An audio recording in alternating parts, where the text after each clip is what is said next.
everyone, welcome to today's Labs at a Glance. This is Salena Rothenberger here, and we are going to go over the organic acids test. And I am going to jump right in here to make this super quick.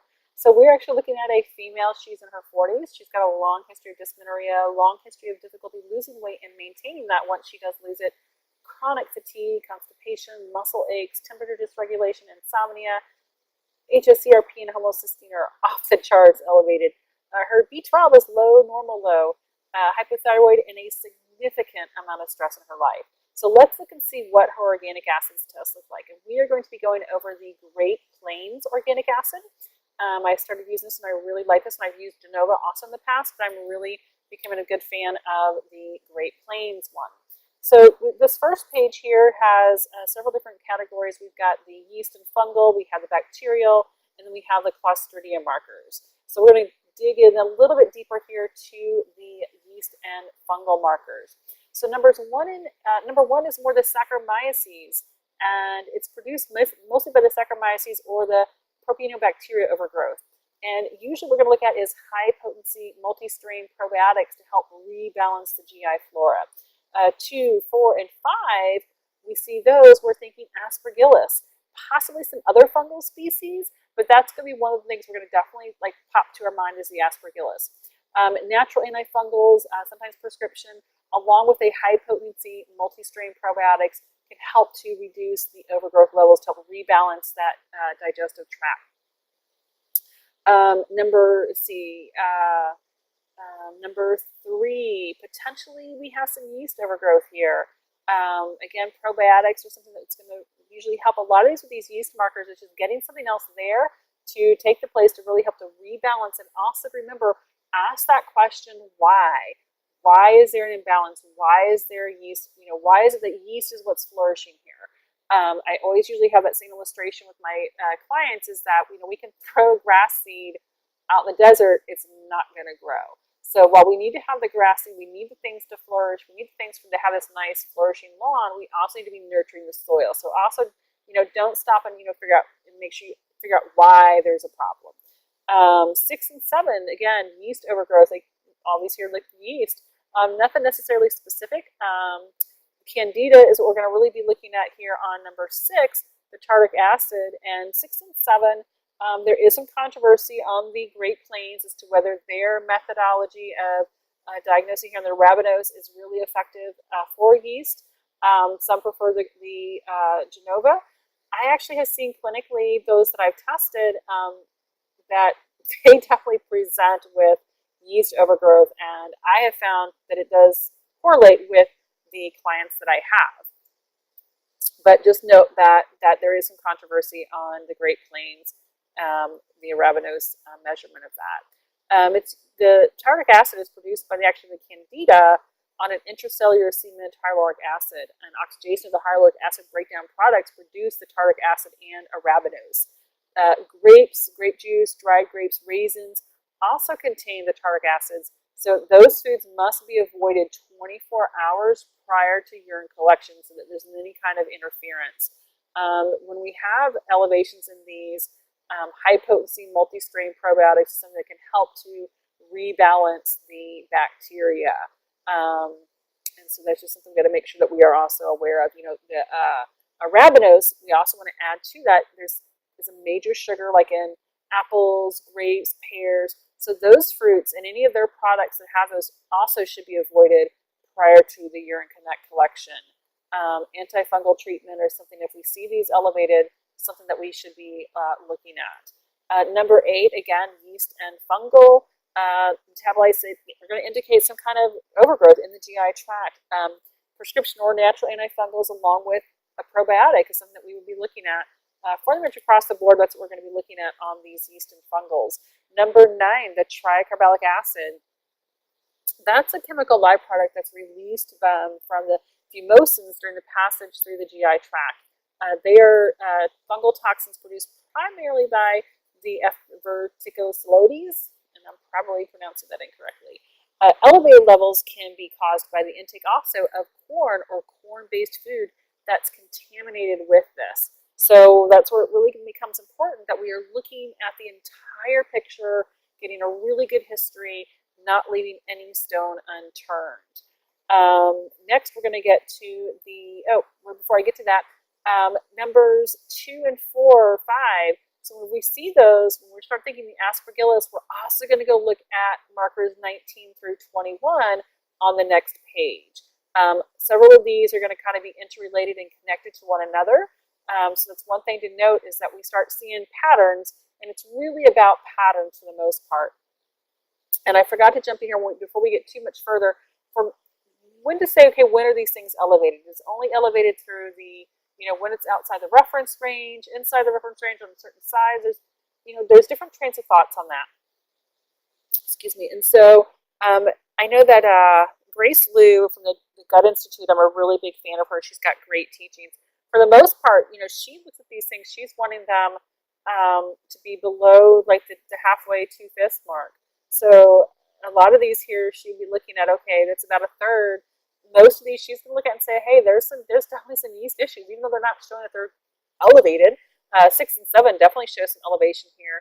But overall, I'm kind of, I think, of the mindset around halfway. I haven't, I'm kind of still learning on all that. So I know there's different ones. Like the lab, a lot of them, when I've talked with the lab directors, they look at like, hey, they're going to be really, really elevated. What I see with symptoms, though, in my clients, I lean more towards what Grace Liu's, what she teaches, that I just have seen that, a lot of the symptoms are clearly pointing towards some of these yeast fungal overgrowths. So that just kind of take that,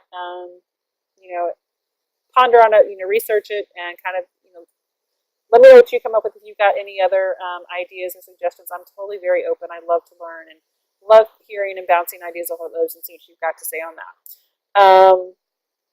So we're back to number 10 here, the hippuric acid and the bacterial markers here. Number 10 is the phenylalanine metabolism. And also, we're going to see that with GI bacterial overgrowth, 11, intestinal bacterial overgrowth, 12, dysbiosis. We're also going to be thinking parabens, like on number 12. The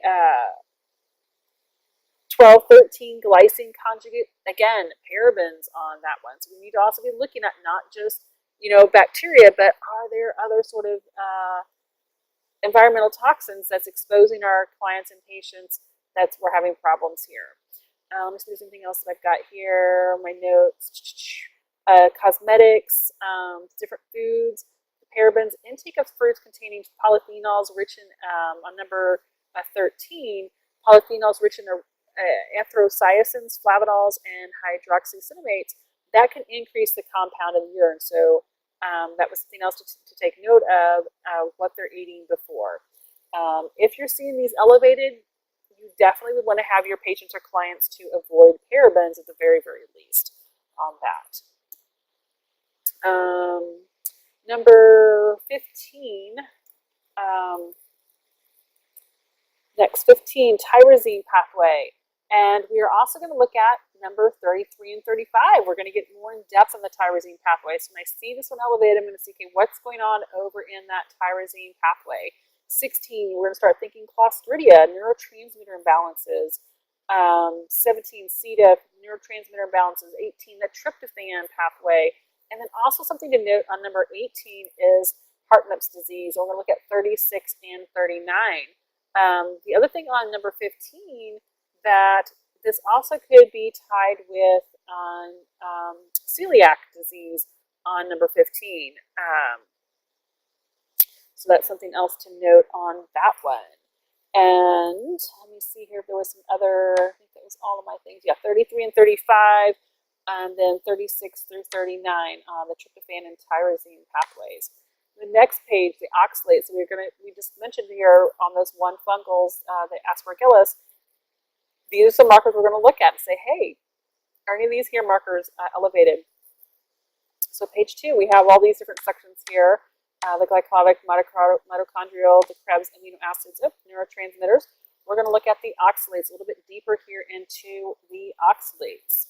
On the oxalates, generally we're going to see them pretty high. If they're anywhere like in the normal range, that usually rules out a genetic causes. The elevated, like the really elevated ones, we're going to say, okay, there's probably some genetic issues going on here. The exception here on this bottom here, we see the number 21, we're thinking dysbiosis, aspergillus again, penicillium, candida, high-dose vitamin C, and ethylene glycol poisoning. All those things can affect that pathway, which leads to something. Before we move on, I want to really touch base on this because this one we see all the time. It's one of the big things is there's a few other factors that fit into this oxalate pathway, and that is glycine. And what is rich in glycine? Or what do we have a lot of people where glycine is going to be in their diets? Magnesium glycinate, bone broth. And we have magnesium is pretty much one of these, a supplement. It seems like everything, no matter if you get on the internet. And magnesium is basically, no, you need some more magnesium. You need more magnesium. So that's one thing to ask is that, find out from your patients and clients, hey, what kind of supplements are you taking? Is it magnesium glycinate? If they're taking magnesium, are they drinking a lot of bone broth? Because this can push that pathway and it can push the oxalates. We just don't want that happening. I'm not saying that, hey, these are bad, just something to note that if you're dealing with a really high oxalate issue and if you've got some genetic situations going on, you just want to be paying attention to that and just know that, be aware of that. Let's see if I had anything else to say here about those. I think that was pretty much it because it's mostly you're going to see it in some of the genetic testing on that. One other thing to know about oxalates. So if you do have really high oxalates, is to not jump right into, let's just go on an oxalate-free diet. You can end up causing more problems that way as the body just all of a sudden now dumps a whole lot. Now you start getting the kidney stones and that kind of a thing. So on oxalates, it's usually recommended to actually just slowly reduce the oxalate. And if they start having symptoms, to actually, okay, let's start increasing the oxalate. That's going to make the body put it back in storage and to stop to getting over the overflow. So that's one thing in the oxalates is don't do a hard, fast withdrawal. Withdraw very, very slowly. And if they start having symptoms, to actually increase the oxalates again and then start backing off even slower the next time you start to do that. So that's just one thing to definitely note on oxalates. The lactic acid, the glycolic cycle metabolites. Okay, so we have the glyceric acid, we have the lactic acid, and the pyruvic. These are pretty much vigorous exercises where we usually see this quite a bit. Too much exercise, especially in these chronic health situations. Less is usually best until we get things, everything all in balance. That exercise just puts us too much in that catabolic sympathetic state. So that's just something to also note. Bacterial overgrowth, B vitamin deficiencies, mitochondrial dysfunction, damage, even anemias. And one thing to note on all those, what's the common denominator there? The methylation cycle. So we always have to keep looking upstream. So when I start seeing elevations, in these different areas, or this one here, like this, the bottom one here, it's about on the halfway mark. So I would say it's borderline. It's just something to be aware of. Like I would say in this particular client saying, hey, we got to be aware of this. The oxalates, I would tie that back into the molds and fungus that we saw on page 1, along with the symptoms they have is just screaming yeast symptoms, yeast issues.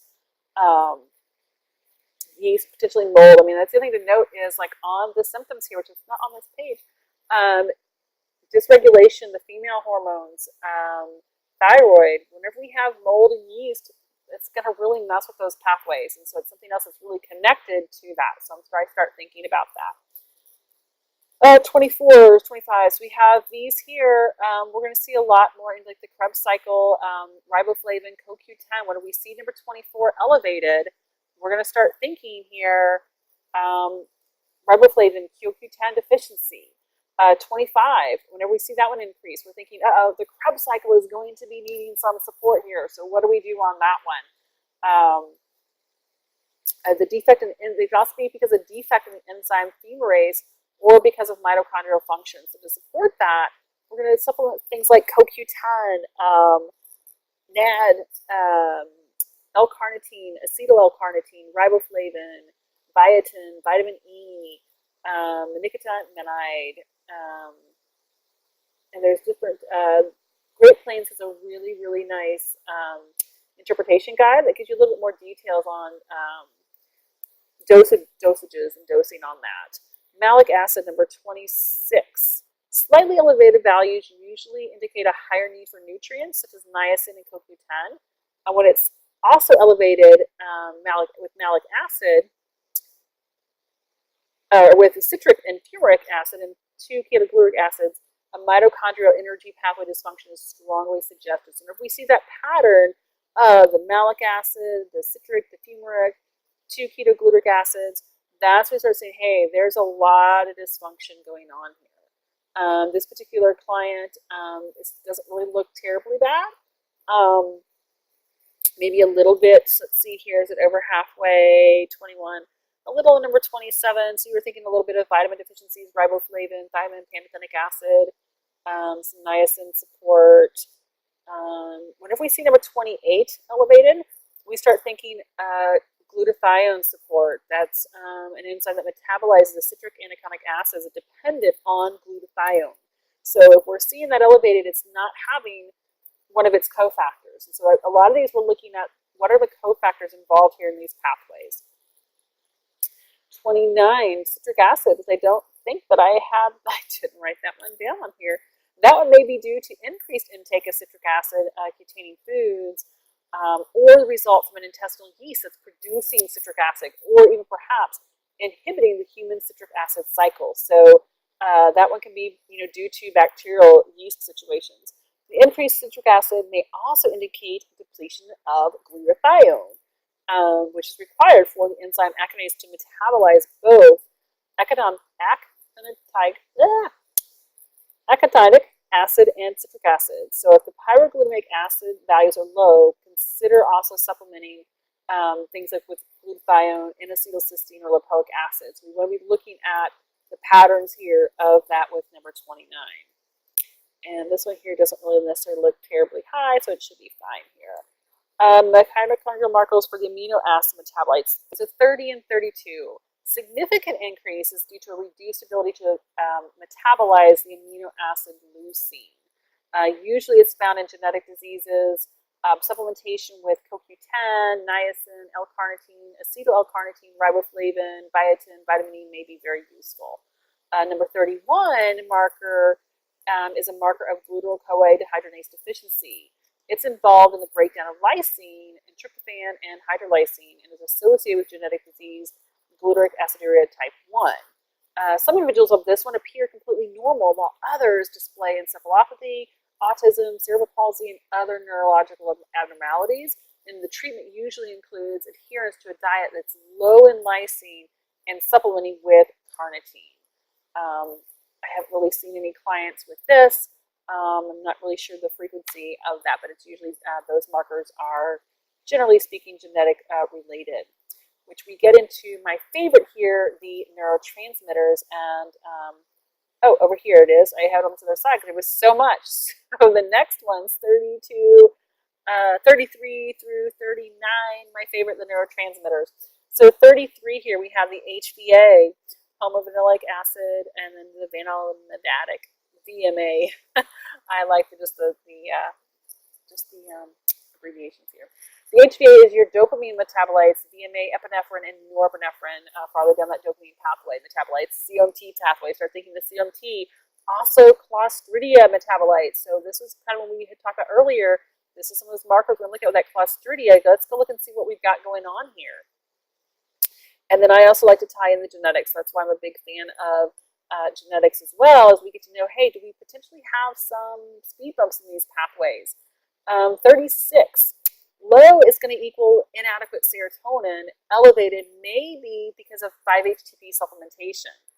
37, we're going to be looking at inflammation, microbial infections, CNS degeneration, excessive tryptophan supplementation, even the phthalates. 38 is tryptophan supplements, infections, B6 deficiency, very high in genetic disorders. When we see these, we're going to see extremely high in genetic disorders. And 39 goes back to excessive inflammation, recurrent infections, excessive tryptophan intake, immune overstimulation, excessive cortisol, and phthalates. So this particular client, I'm looking here at this page, and I'm like, okay, the oxalate markers here we're looking at definitely some sort of, there's a bacterial yeast connection. I think this confirms that when we look at the symptoms and the other markers that we have. The other ones, I'm not really, they're pretty unimpressive. There's not much in the next few cycles. Then we get down to neurotransmitters, and we have some imbalances for sure in the tryptophan metabolites here. Even in the tyrosine ones, the ratio here is a little off, and they're definitely potentially some problems here. So the stress, I don't know if you notice here the stress, oxidative stress, excessive cortisol. This particular client presents with a significant amount of oxidative stress and a lot of adrenal fatigue. I'm sure there's a lot of excessive cortisol. We did do an adrenal test, and when they tested on that one, it was basically on the high normal, just above the range. They still had, I think, a fairly decent pattern, but they definitely did show on the, it was in the normal range, but on the very, very outer edge of normal. And so let's look here. The pathway is my favorite part here. So this is Dr. Ben Lynch's pathway planner. This really helps you to see some of these cofactors, and I like to look at the cofactors involved when I'm making protocols and I'm looking at supporting these pathways. I'm not really a big fan of, well, let's give some melatonin or let's get some 5-HTP. Rather, what do we need for these pathways to work? We need some B6 here at the serotonin. We're going to need that CME to convert down here to melatonin, B1 here, B5. So that's what I'm going to make sure first from a nutritional standpoint. Is my client, do they have the building blocks that their body needs before I start saying, hey, let's go do some 5-HTP, let's go do melatonin? Like, I just am not a fan of taking that approach. So I like his pathway planners. There's several other pathway charts that have these cofactors involved. So you can see, okay, here's where we're backed up at. So on this particular, we have the HVA, there's the BMA, that's where those are of that tyrosine pathway. There's the 5-HIA, and then I think there's one more here, the chironic and quinolic acid. So there's where those pathways are. And we have up here, this is where it comes in from the methylation cycle. We're going to have the BH4 that DHFR is part of, ties over to the MTHFR. You're going to have things coming here from the methylation cycle. Then you're going to have CME, you'll see throughout here as a cofactor. Magnesium is a cofactor. Vitamin C somewhere here is right here. We get to have the vitamin C through that COMT. So all those cofactors, we got to make sure that we have those things going on. One thing to note here on the quinolinic chironic pathway, the quinolinic is the pathway that's very problematic. That's where we're going to see things like in autism, anxiety, some of these different mental disorders and things. The quinolic acid is, we see that, all sorts of studies on that. ADHD, all those kinds of these pathways is what's usually this tryptophan pathway. There's some problems here, and it usually goes back to B6, zinc, vitamin C, magnesium. So we trace that upstream.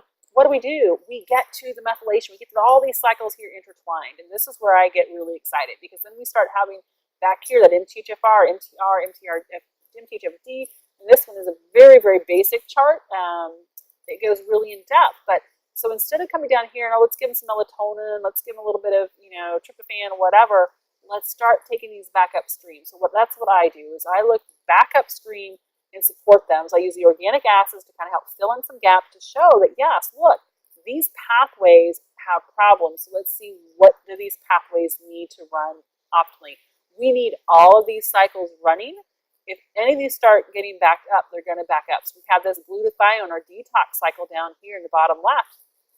That homocysteine. So the homocysteine is sky high. Well, we know that it's not going down, it's not going around, it's stuck here. So we got to get these things moving. So we got to have all these things moving in harmony. And just replacing things doesn't necessarily get these cycles moving optimally. So when I start seeing those imbalances on the OAT test, I start looking at this entire bigger picture and how these things are all interconnected, and what are the common denominators in these cofactors that are needed. And I'm going to go and look and see, okay, what's first off in your diet? What's going on there? What's going on with stress? And I can't remember if I mentioned this or not, but there's a great website. It's nutrition data, and I will leave a link in it below that I send my clients to say, hey, we need an entire day's worth of what your meals are. So we put the meals in there, what their food they're eating, and then we get this great breakdown of the micronutrients, of the complete amino acid profile. So we're going to know, hey, are they deficient on tyrosine or tryptophan? Or are they taking so much between all their supplements, between all this food they're taking, that they're they're just crazy off the charts. The same thing with the sugar profile. It just gives you a complete, really, really awesome free tool that your patients and our clients can use. So I'll get back to the OAT test because I could go on that all day. So we went through the oxalates, glycolic, these kinds of things. When I overview this, I'm thinking here, that top section, yes, there's definitely some kind of yeast fungal situation going on here. Otherwise, this one wasn't so bad until we get down to the bottom, and there is some neurotransmitter imbalances. We know there's inflammation, we know there's stress, we know there's bacteria and fungal, so all those things are going to tie into that tryptophan pathway. So next leads to the folate metabolism, ketones, fatty acids, and nutritional markers. And these are relatively simple. We got the folate metabolism. Number 40 is the folic acid. 41 is slightly elevated. Number 41 is generally thought to be not clinically significant. It's when we see it highly elevated, and we often see this in autism. And then also some different genetic situation where seizures. This is another thing we're going to see with that. The ketone, fatty acids, a lot of times this is from prolonged fastings, like number 42 and 43. We're going to see with prolonged fasting, protein malnutrition, severe candida. So we do see this whenever we have a really, really severe candida, B12 deficiencies, high-fat diets, or pulmonary infections in those first two. 44, very high in genetic disorders. Moderate ones may be due to the intake of dietary supplements containing 4-hydroxybutyric acid, also known as gamma-hydroxybutyric acid. But the very high results are generally, we're looking at genetic situations. Numbers 46, 45, 46, 48, and 49. So the increased urinary products of omega fatty acid metabolism pathway may be due to carnitine deficiency. Fasting or increased intake of coconut oil, even some infant formulas can cause problems here. The very elevated values are usually indicated in genetic situations. Fatty acid oxidation defects are associated with hypoglycemia and lethargy. Regardless of whatever the cause happens to be, intake of supplements containing L-carnitine or acetyl L-carnitine may help the clinical symptoms on 45, 46, 48, and 49. 47, that slightly elevated one may be from excessive ingestion of gelatin or other junk foods that contain adipic acid, such as an additive. The elevated may also indicate an abnormality in the fatty acid metabolism. Dietary supplements, again, with L-carnitine or L-acetylcarnitine may be something that's very beneficial in 47 as well. The nutritional deficiencies or nutritional markers. So we have two different sections on here. So you'll see the stars on those. That's number 50, 53, 55, and 57. When we see those elevated, that's actually pointing to a deficiency of the vitamin listed. So you see it has B12, we have B6, B5, B2, C, CoQ10, glutathione precursor NAC, and then biotin. So the ones with the star, methylmalonic acid, glutaric, 3-hydroxy, 3-methylglutaric, and methylcitric. When those are high, we start thinking, uh-oh, there's a problem. So here, this B12, this is definitely on that higher end. Like it's outside of that middle, that pink, and I would say this one's too high. When we add to that, we have that high homocysteine, we have the low normal B12. A lot of it fits in the picture on that. Other factors that are with that, besides the B12 deficiency, are pernicious anemia, GI bacterial metabolism, malabsorption, or gastroenteritis in very young infants. If it's super, super elevated, that could be because of a genetic disorder. Number 51 is a metabolite of B6. Whenever we see it really high, indicates a high recent intake of B6. Because some people, they do require very high doses of B6. The high values don't necessarily mean that, hey, we need to reduce the B6. And low values are often associated with high oxalates and low neurotransmitters. And so we definitely have on the lower end here, which would fit with the rest of our clinical picture and the rest of the way they were presenting in the lab here. 52, B5, I think it is. Yes, B5. That's another one of our essential vitamins. High pantothenic acid indicates another, again, high recent intake of that. Some people do require that, so just because we see a high value does not mean that, hey, we need to reduce the intake of that. Number 53, the glutaric acid, that one, the elevation indicates a deficiency of B2, the riboflavin, a common factor in moderate urinary increases of glutaric acid. Other possible factors could be fatty acid oxidation defects or metabolic effects of the valproic acid or even celiac disease. The probability of a genetic disease is higher with very high values. The use of dietary supplements containing riboflavin or CoQ10 may improve clinical symptoms, and this compound may be elevated in about 10% of children with autism. So it's one thing to note on number 53 is to be looking at autism on that. Vitamin C, usually we see it elevated because of supplementation, and the other thing to note is we almost always see it low. A lot of that is because just the way that it's processed so quickly in the body. One thing to note on that is if you have a client or patient that needs vitamin C supplementation, to split up the doses throughout the day is much better than just taking a whole bunch at once. High values, they're usually not really much of a concern. Since they're extremely high, it can be converted into the oxalic acid and increase our risk of kidney stones, and goes back to that oxalate. It's unlikely that elevated will contribute to the kidney stone formation if your oxalic acid is in a normal range. So just something to pay attention to on that vitamin C is your oxalates and what's going on there over there on that pathway. CoQ10, I think, is our next one, 55.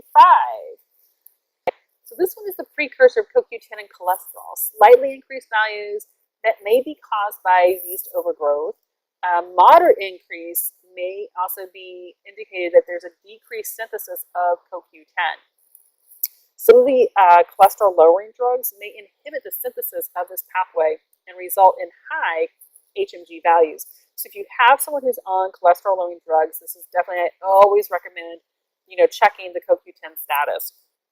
If they're super, super high, that could be because of genetic disorder in that situation. Number 56. This is a powerful antioxidant that increases our glutathione reserves in the body.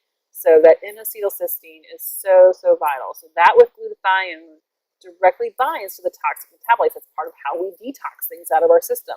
So although acetylcysteine may be beneficial under certain conditions, the excessive use of a supplement can be harmful. So just because, hey, this thing is great for us, we don't want to go out and let's just load up on an acetylcysteine.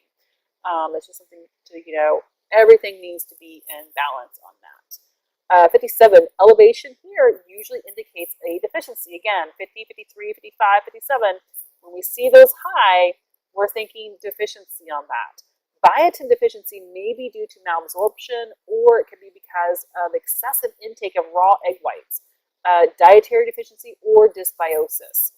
Higher levels may indicate the presence of genetic disorders involving biotin-dependent enzymes, and they may require biotin supplementation at very, very high dosages. So, look at the entire picture on that. Just remember, in this section, the high means the low, and then some of the low means the low. We're almost wrapping up here. Our last page on this, we get to a heart detox, and then we have amino acids, and then the mineral profile. So detox, this is where it really, really ties everything together here. So 58 tells us that, hey, we need glutathione. It serves as an antioxidant. It's like our master antioxidant. I mean, it is, we hear about antioxidants in our foods. Those things are nothing compared to the power of the antioxidants our glutathione is thousands of times more powerful than the antioxidants in our food. We can never eat enough antioxidants to take care of the oxidative stress in our body. We've got to have the glutathione working here. Elevated values may be due to a deficiency of the glutathione. So when we see the elevation, we're thinking, hey, we need to support glutathione. One thing to note is some infant formulas will lead to an elevation. There also could be because of genetic disorders or metabolic effects of certain antibiotics. And again, like I said, even infant formulas. Supplementation with reduced glutathione, N-acetyl L-cysteine, lipoic acid, and buffered vitamin C can help to raise the glutathione levels. Just pay very close attention on that. Selenium is also something that's very essential to the antioxidant activity of glutathione. We also look at the thyroid hormones. All those things really work together. If we don't have adequate, vitamins and minerals and these things, these cofactors working, things can be very, very problematic. Let's see here. Where were we at? Number 59. So elevated, this one is a byproduct of the breakdown of the sulfur amino acid metabolite cystathione, so which may be formed in excess during oxidative stress or when toxic exposures increase the need for detoxification. So again, this goes back to it's another detox marker.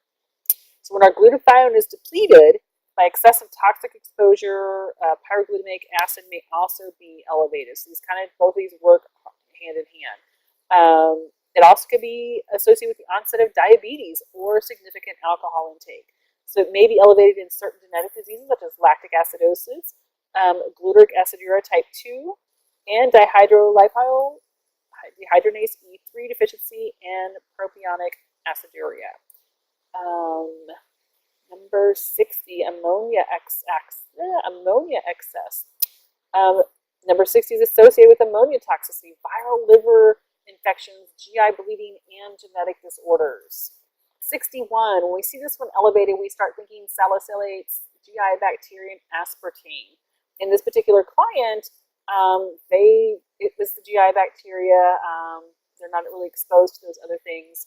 And then we have definitely on the glutathione, these are on the higher side where I would think, when I would look at this, I'm like, okay, it's definitely in the area where we need to be looking at some sort of support. And really, it's the upstream support that I would be looking at in that methylation cycle and fixing the homocysteine and fixing that cycle on that. Next, amino acids. So most of these, you're going to most of the time, a lot of times you'll just see zeros across here, and that's perfectly fine, kind of what we're looking for. So 62 through 66, we start thinking lactic acidosis, episodic ketosis, thiamine, lipoic acid deficiencies, 67, genetic disorders, 68, 69, and 70, we're thinking phenylalanine, styrene, or toxic exposure. And if they're really significant, we start thinking genetic. 71, we start thinking genetic. 72, genetic. If it's just slightly increased, it could be because of tyrosine intake or bacterial short bowel syndrome, or even liver disease. 73, we start thinking genetics. It's the Carnivans disease. 74, again, genetic. If it's just slightly elevated, we don't really think that's really clinically significant. 75 leads to 75 is pretty much directly related to the dietary intake. So processed foods, vitamin D deficient, or vitamin D resistant rickets, vitamin D intoxication, metabolic acidosis, blood levels above 1.5 parts per million. If it's low, most common in is a low intake or vitamin D deficiency.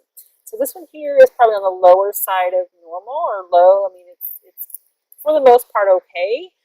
We wouldn't want it to get too much lower. We don't want it down, in the thousands on that one. That's pretty much it. That wraps up what I have here on the organic acid. So overall, this particular client, we pretty well confirmed that yes, there is some yeast issues. We need to support the methylation cycle with the neurotransmitters are well out of balance, and we have some bacterial situations going on. We've got to support the methylation cycle so our body can use the detox and support those pathways, and we will do that through supporting the cofactors, not so much with replacing some of these different pathways.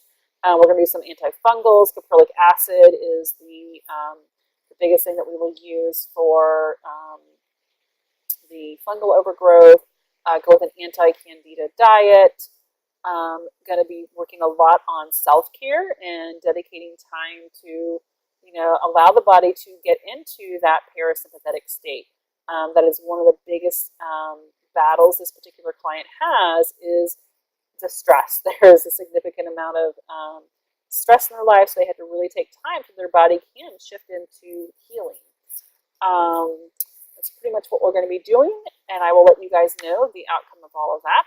And if you guys have any questions, you guys can all reach out to me. I do have appointments set aside for you guys just to, hey, let's connect, because I know what it's like being a functional health practitioner, like sometimes like, oh, we need someone else to bounce ideas off of or just to talk, or maybe you need help with tech stuff. Those that know me on Facebook, that I'm a pretty much of a techie. So if you're needing help, just go to functionalperspective.com/schedule, and there's a button that you can schedule a time with me. And then I also just did another recent one, is Labs at a Glance, Functional Genomics Analysis. I started using this software. I really like it. You can actually upload the results from this organic acid test or Genova. Some other tests like through Genova, and I think some other tests through Great Plains. Also doctor's data and some general blood chemistry labs. So you put those in, and then you also can get the entire genome profile. It's $199 practitioner price, and it will overlay the genes. It will put in the labs, as well as about a 200-question questionnaire for the patient or client to fill out, so you can see how all those things fit together. So you can see these pathways. Do they have genetic predispositions? But most importantly is, are these pathways expressing? Because the genes, I love to have that information. It's really about the expression, because just because we have a genetic SNP doesn't mean that it's going to express, and just because we don't doesn't mean that it's not going to express. So I really like this because it gives us a great illustration for our patients and clients to see, hey, what's going on genetic-wise and what's going on epigenetic-wise, with practical information, and it just really puts it all together. So I really, really like it. So I did a quick overview of that so you guys can see what the portal looks like from a practitioner's side, see what these reports look like. It's super easy to use, and I just one of the most cost-effective software that I have of putting these things together. Like, when we can get all this information and put it together in one place, is just, I really, really like that. Plus, they have amazing training. It's functional genomics analysis. They used to be methyl-genetic nutrition analysis, but I think everybody's had to take genetic other names. I've noticed all these genetic companies, they all started going to genomics or something else, and so I think it's probably part of that regulation stuff. But they do have the entire genome profile. It's $199, so my SNPs alone was like over 90 pages just of what I had SNPs. For the everything, it was like 300 something pages, all together, where I didn't have any SNPs, but then, you categorize with the homozygous, heterozygous SNPs were 90 pages. Pretty awesome. So anyway, I did a quick overview of that. So I think it's much shorter than this. It's about 10 minutes. Maybe, it might be 20 minutes. But anyway, that's pretty much it. It was great seeing you guys today. And if you have any questions, feel free to reach out to me. You can go to thefunctionalperspective.com/F as in Frank, GA overview. That stands for Functional Genomics Analysis Overview. To see that quick video, 10, 15, 20-minute video with reports and all that kind of stuff. Otherwise, connect with me on Facebook, and I will talk with you guys later. And if you guys have any questions, or if you guys notice stuff that, hey, you know what, add to what I had to say, or maybe I've got to correct me, please reach out to me and correct me. I love to learn. We're always learning. I feel like, always more things we can learn. If you've got more insights, I would love to hear them. I'm a learner at heart. So anyway, that's it. I will talk to you guys later. You all take care.